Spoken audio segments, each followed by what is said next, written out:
আরে না, মহিষটি ধরা পড়েছে। হঠাৎ সেখানে দুটি অপরিচিত প্রাণজুটে সিংহ এসে হাজির, তবে সাহায্য করার জন্য নয়, বরং নিজেদের জন্য। সিংহ মামার স্ত্রীকে দাবি করতে যা সিংহ মামাকে খুব বিশ্রী অবস্থায় ফেলে দেয়। মামা মনে মনে ভাবতে থাকে কি হচ্ছে এইসব এখানে। আর এদিকে মাত্র কয়েক মিনিট আগে বেচারা মহিষটি বুঝতে পারে যে সে তার পাল থেকে দূরে সরে যাওয়ার ফলে সিংহ মামা আর তার স্ত্রী তাকে দেখেছিল। সিংহ মামার স্ত্রী হলে হয়তো তার পালানোর একটা সুযোগ থাকত, কিন্তু ইনি তো হলেন বনের রাজা, তার সাথে কি পারা যায়। যিনি পিঠের উপর লাফিয়ে উঠে কয়েকটি সাধারণ চাল দিয়ে তাকে মাটিতে ফেলে দিয়েছেন।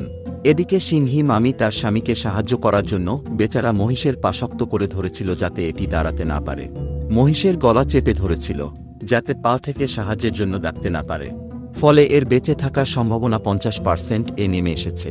কিন্তু সেখানে আরও দুটি গানজুটের সিংহ দেখা দিলে মহিষের পালানোর পথ একেবারে বন্ধ হয়ে যায়। কিন্তু আশ্চর্যজনক হলেও দুই সিংহের একটিও পড়ে থাকা মহিষের দিকে নজর দিল না, বরং তাদের নজর সরাসরি মামার স্ত্রীর দিকে। এদিকে মামার স্ত্রী ভয় পেয়ে দ্রুত স্থান ত্যাগ করতে দৌড় দিল। গানজুটের সিংহ দুটিও মামির পিছু পিছু ধাওয়া করল।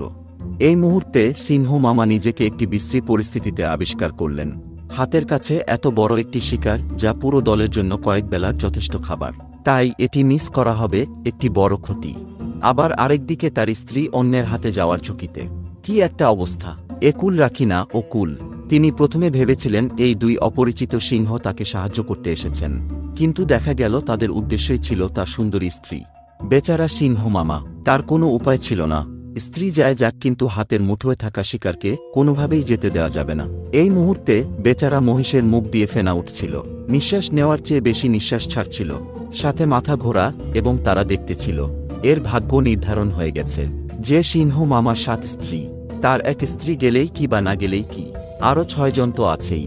যে গেছে গেছে, তার কথা চিন্তা না করে বরং এই মহিষের মাংস দিয়ে কত রকমের খাবার তৈরি করা যায় সেই চিন্তায় তার মন ধরে গেছে।